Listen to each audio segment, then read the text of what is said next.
Assalamualaikum warahmatullahi wabarakatuh. Kami dari kelompok 9, perkenalkan saya Nila Karmila dengan NIM 23043046 dan kedua rekan saya yaitu Latifa Wiliarta dan Miftahul Jannah. Pada pertemuan kali ini, kami akan mempresentasikan tentang materi yang pertama, asas dan tujuan perlindungan konsumen, kedua, sengketa konsumen, ketiga, Badan Perlindungan Konsumen, dan keempat, Lembaga Perlindungan Konsumen Swadaya Masyarakat. Penjelasan dari asas perlindungan konsumen adalah prinsip-prinsip dasar yang bertujuan melindungi hak-hak dan kepentingan konsumen dalam berbagai transaksi ekonomi. Undang-undang yang mengatur tentang perlindungan konsumen yaitu Undang-Undang Nomor 8 Tahun 1999. Selanjutnya yaitu tentang beberapa asas perlindungan konsumen yang umumnya diakui meliputi pertama yaitu ada asas keamanan. Pada asas keamanan ini, konsumen memiliki hak untuk produk dan layanan yang aman digunakan tanpa mengancam kesehatan dan keselamatan mereka. Yang kedua ada asas informasi. Pada asas ini, konsumen memiliki hak untuk menerima informasi yang jelas, akurat, dan mudah dipahami tentang produk atau layanan yang mereka beli, termasuk tentang harga, kualitas, dan manfaatnya. Yang ketiga yaitu ada asas pilihan. Asas pilihan ini bermakna konsumen memiliki hak untuk memilih dari beragam produk dan layanan yang ada di pasar tanpa diskriminasi atau tekanan. Yang keempat ada asas partisipasi. Pada asas ini konsumen seharusnya memiliki akses untuk memberikan masukan atau komplain terkait produk atau layanan yang mereka gunakan. Yang kelima yaitu ada asas pemajuan kepentingan konsumen. Dalam asas ini, pemerintah dan organisasi konsumen seharusnya bekerja untuk memajukan kepentingan dan perlindungan konsumen. Yang keenam yaitu ada asas ganti rugi. Konsumen berhak mendapatkan ganti rugi jika produk atau layanan yang mereka beli tidak memenuhi standar yang dijanjikan atau jika mereka mengalami kerugian akibatnya. Yang ketujuh ada asas keberlanjutan. Dalam asas ini, perlindungan konsumen yang seharusnya mempertimbangkan aspek keberlanjutan, termasuk dampak lingkungan dan sosial dari produk akan layanan yang dikonsumsi. Selanjutnya yaitu tujuan perlindungan konsumen.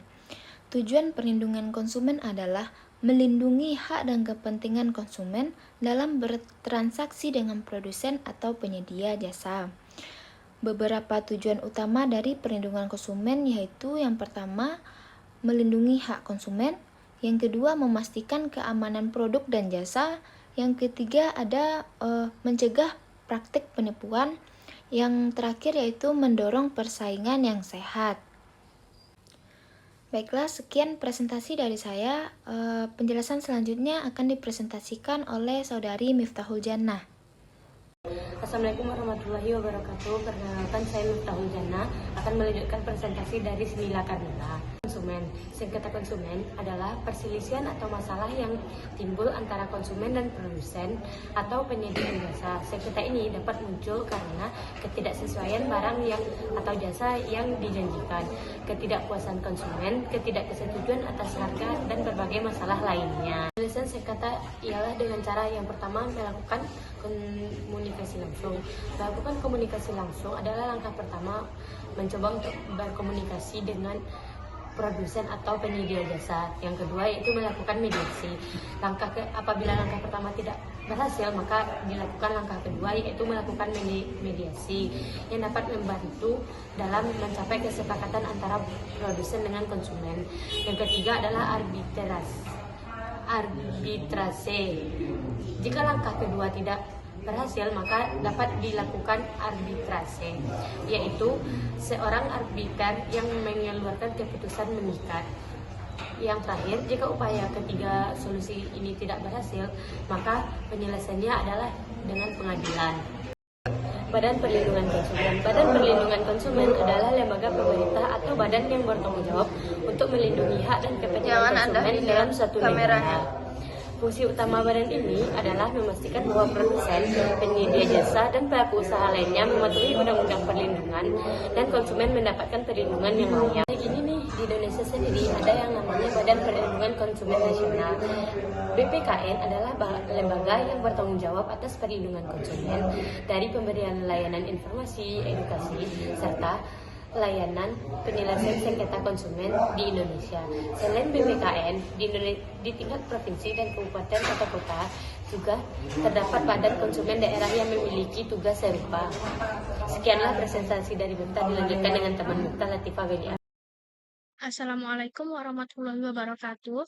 Perkenalkan, nama saya Latifah Weli Arta dengan NIM 23043039 dan saya akan melanjutkan presentasi dari Miftahul Jannah tadi.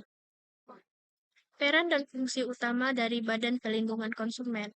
Peran dan fungsi utama dari Badan Perlindungan Konsumen meliputi yang pertama, pemberian informasi kepada konsumen, yang kedua, penyuluhan dan memberikan edukasi, yang ketiga, ada penegakan dan pengawasan hukum, keempat, penyelesaian sengketa, dan terakhir adalah peran legislasi.